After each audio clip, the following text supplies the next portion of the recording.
In our previous video, we learned that mucho is an adjective when used with a noun.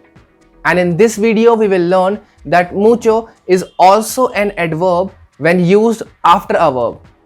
So when emphasizing the actions mentioned by a verb, we use mucho. But what does that mean? So let's understand it with an example.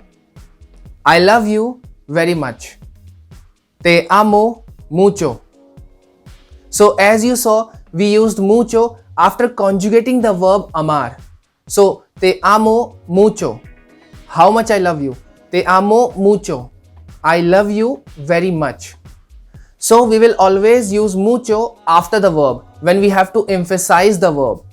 And in this case, mucho will not change its gender. That is, it will not become mucha, muchos, muchas. It will always remain mucho. So now let's see some examples. Ramiro speaks a lot in the class. Ramiro habla mucho en la clase. Bruno used to study a lot when he was a kid. Bruno estudiaba mucho cuando era niño. It's very cold in winter.